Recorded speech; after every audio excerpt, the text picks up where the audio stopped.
Good morning, everybody. Hope you've had a wonderful week. Big weekend planned, including spending time in God's house. Let me encourage you. I know the time of year it is.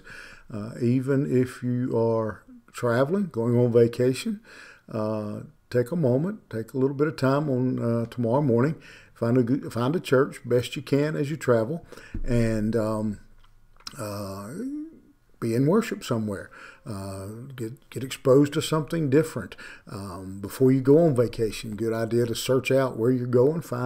Look on the internet, find a good church, and plan on being there. Especially if you have children, it teaches them that worship is important no matter what. So that being said, let's look in the book of Acts, and we'll be in the 5th chapter, in the 19th verse. And we read these wonderful words. During the night, let me back up. I don't want to skip that word. But during the night, an angel of the Lord opened the prison doors and brought them out and said, "Go and stand in the temple and speak to the people all the words of this life." And when they heard this, they entered the temple at daybreak and began to teach. Most Bible verses that begin with the words "but" usually you're about to see God do something great. The passage has been describing a bad situation, and then you'll see, especially those that start out, "but God." It usually is something wonderful. And here it certainly is God sends an angel to deliver his servants and bring them out of the prison. The angel of the Lord, he opened the prison doors. The Bible tells us that in the book of Hebrews that God sends ministering spirits sent forth to minister for them who shall be heirs of salvation.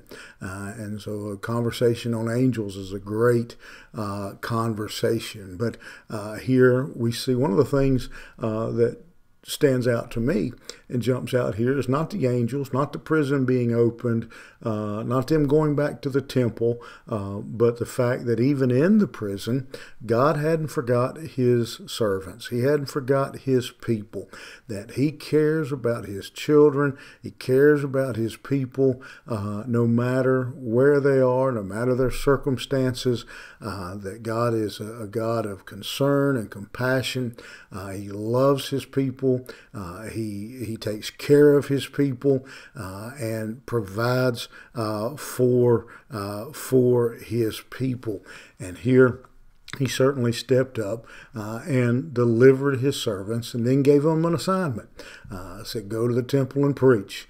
And I love verse 21. I love passages like this. For example, back in the book of Genesis, when God told Abraham, he said, "Go to the mountain, I'll show you." The next words we read are, Abraham rose up early to go where God had sent him. Here it says, "Go to the temple." And verse 21 says, when they heard this, they entered the temple at daybreak and began to teach. Anybody who is listening, watching this morning, who has children, who has ever given them a direction, knows what it's like to have the response of why, or wait a minute, or I don't want to. None of that from these servants. When God told them that they were to go to the temple and preach the words of life, it says when they heard it, they entered the temple. They went and did what they had been told to do. They went immediately. It didn't say they waited. They went immediately. I believe what we see here is during the night, it says in verse 19, said, "Go to stand in the temple and speak to the people." And when they heard this, they entered the temple. And they went directly to the temple. As soon as the sun came up, they were in the temple. They went directly to the temple. Peter and John had one assignment: Go to the temple, stand and speak. Go tell the people about the resurrection. Again, this is in the language, the Greek language, this is very strong words. Go now, he says. You stand and you speak. This word speak is to proclaim, to preach, to teach. He's not saying just walk around, shake some hands, and pat some backs. He says you stand up and you confront the people where they are, where they live, and they immediately go and begin to preach as God has instructed them to do. When I come across a passage like this, one of the questions that always comes into my mind is, and you fill in the blank with your name, the question is this: Jimmy, when is the last time you went where God told you to go, you did what God told you to do, when he told you to do it? Jonah eventually went to Nineveh, but he didn't go directly to Nineveh. He eventually preached the message God wanted preached, but only after taking a detour. Jonah went where he was told to go. He did what he was told to do, but he didn't do it when he was told to do it.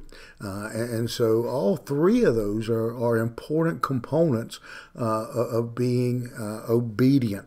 My mother reminds me to this day that I had a very bad habit, and probably still do, of when you tell me something, ask me something, the first words out of my mouth are, wait a minute. I don't know why. I just do.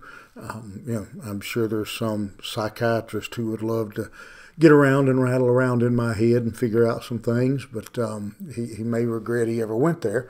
But again, those three components. When is the last time you went, whatever, where God told you to go? When is the last time you did what God told you to do? And when is the last time you did it when he said to do it? Again, Jonah could have went to Nineveh, or these men could have went to the temple, but they could have not stood and preached. They could have went to the temple and preached, but did it next week. They could have went somewhere else and preached, but again, he said, go to the temple, preach now. There were three components to obedience, and there still is. When were you where God told you to be, doing what God told you to do, when God told you to do it? Important questions that I hope you'll think about this morning and deal with the answers that you find. All right, have a great day. We'll see you here tomorrow morning.